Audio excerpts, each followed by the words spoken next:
வலைக்கும் சலாம். என் பேர் அப்துல் ரஹ்மான், புதுக்கோட்டையிலேருந்து வரேன். இப்போ நம்ம ஒது செய்ய ஆரம்பிக்கிறோம்.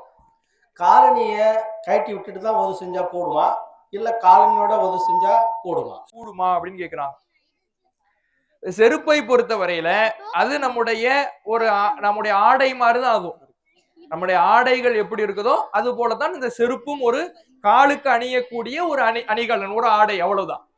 அப்ப அந்த செருப்பு அணிந்திருக்கிறோம் அப்படின்னா அந்த செருப்பை அணிந்து கொண்டே உழு செய்யலாமா அப்படின்னு கேட்கிறாங்க. இப்ப தொழுகையை பொறுத்த வரையிலேயே நம்முடைய செருப்பில் அசுத்தம் இல்லை என்றால் தொழுகைக்கே செருப்பை அணிந்து கொண்டு தொழலாம்னு மார்க்கம் சொல்லுது. நம்ம தொழும் பொழுதே செருப்பு அணிஞ்சிருக்கிறோம். இப்ப நம்ம இன்றைக்கெல்லாம் பள்ளிவாசல் கட்டடமாக மாறிடுச்சு. ரசுல்லாவுடைய காலத்துல மண் தரைதான். மண் தரையா இருக்கும் பொழுது செருப்பை அணிந்து கொண்டு தொழுகின்ற வழக்கம் ரசுல்லாவுடைய காலத்துல இருந்தது. ஒரு நாள் நபிகள் நாயகம் ஸல்லல்லாஹு அலைஹி வஸல்லம் அவர்கள் செருப்பு அணிந்து தொழுதுகிட்டு இருக்கும் பொழுது ஜிப்ரீல் அலைஹிஸ்ஸலாம் அவர்கள் ரசுல்லாவுக்கு உணர்த்துறாங்க, உங்களுடைய காலில் ஒரு அசுத்தம் இருக்கு, உங்க செருப்புல அசுத்தம் இருக்குது, அதை கழட்டிடுங்கன்னு உணர்த்துறாங்க. அப்ப ரசுல்லா என்ன பண்றாங்கன்னா செருப்பை கழட்டுறாங்க. பின்பற்றி தொழுதுகிட்டு இருந்த நபித்தோழர்களும் தங்களுடைய செருப்பை கழட்டுறாங்க. ஒருவேளை செருப்பு போட்டு தொழுறது தடுக்கப்பட்டுடுச்சு போல அப்படின்ற நபித்தோழர்களும் கழட்டுறாங்க.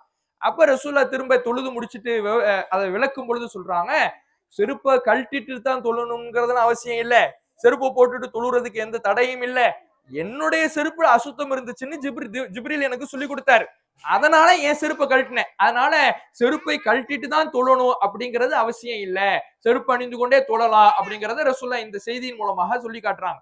இதுதான் அடிப்படை. சரி, நாம உழு செய்யும் பொழுதும் சரி செருப்பில் அசுத்தம் இருக்குதா அப்படிங்கிறத பார்க்கணும். ஏன்னா நம்ம உழு செய்யும் பொழுது இன்றைக்கு அதே விஷயம் தான் பொருந்தும். இன்னைக்கு கட்டடமா மாறிடுச்சு. இன்னைக்கு பள்ளிவாசலுக்குள்ள ஒருத்தர் செருப்பு போட்டு வருவதற்கு அனுமதிப்பான்னு கேட்டா அனுமதிக்க மாட்டேன். ஏன்னா கட்டடமாகும் பொழுது அது மண்ணாக மாறிடும். செருப்புல இருக்கக்கூடிய அசுத்தம் எல்லாம் தரையில ஒட்டிக்கும், அல்லது மண்ணாக மாறிடும், தூசியாக மாறிடும். அது தொழக்கூடியவங்களுக்கு அது ஒரு இடைஞ்சலாக இருக்கும். அதனால வெளியில கழட்டி போட்டுட்டு வாங்க. இதுவே ஒரு பெருநாள் தொழுகை தொழுகிறோம், மண் தரையில நிக்கிறோம், அல்லது ஜனாசா தொழுகை தொழுகிறோம், வெளியே பொது வெளியில நிக்கிறோம் அப்படின்னா அப்ப தாராளமாக மண் தரையில நிற்கும் பொழுது செருப்பு அணிந்து கொண்டே தொழலாம். செருப்பில அசுத்தம் இருக்கக்கூடாது. இதே தான் நம்முடைய உழுவுக்கும் பொருந்தும்.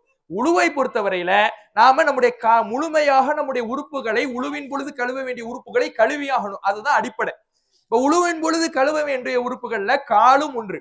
இப்ப செருப்பு அணிந்திருக்கிறதுனால நம்முடைய காலினுடைய அடிப்பாதம் நினையாது அப்படிங்கிற ஒரு நிலைமை வரும்னா அப்ப செருப்பை கழட்டி போட்டுடணும். இல்ல நம்ம செருப்பு அணிஞ்சிருந்தாலும் காலினுடைய அடிப்பாதத்தை நம்ம நல்ல தேய்த்து கழுவுவதற்கு வாய்ப்பு இருக்குதுன்னா செருப்பு அணிந்து கொண்டே உழு செஞ்சு கொள்ளலாம், எந்த தப்பும் இல்லை. இன்னொரு விஷயத்தை இதுல கவனிக்கணும். நபிகள் நாயகம் ஸல்லல்லாஹு அலைஹி வஸல்லம் அவர்கள் குதிங்கால்களை தேய்த்து கழுவதை அதிகமாக வலியுறுத்தி இருக்கிறாங்க. வயலுல் லில் அக்காபி மினன் நார், ஒழுங்காக கழுவப்படாத குதிங்கால்களுக்கு நரகம் என்னும் கேடு இருக்கிறது அப்படின்னு ரசூலுல்லாஹ் சொல்லி இருக்கிறாங்க. அப்ப உழு செய்யும் பொழுது நம்முடைய குதிங்கால்கள் எல்லாம் நல்ல கழுவப்படணும், தேய்த்து கழுவப்படணும், நம்முடைய கைகளால் அந்த கால் விரல்களை கோதி கழுவணும். இதெல்லாம் உழுவின் பொழுது காலை கழுவுகிற சட்டங்கள். அப்ப உழுவின் பொழுது நாம செருப்பை அணிந்திருந்தாலும் கூட அந்த காலை கழுவும் பொழுது அந்த செருப்பை கழட்டி விட்டு காலையெல்லாம் தேய்த்து கழுவி கொண்டாலே போதுமானது. செருப்பை கழட்டி வைத்து விட வேண்டும் என்கின்ற அவசியம் இல்லை. அசுத்தம் இருக்குதா இல்லையா என்பதை மட்டும் பார்த்துக் கொள்வதே போதுமானது.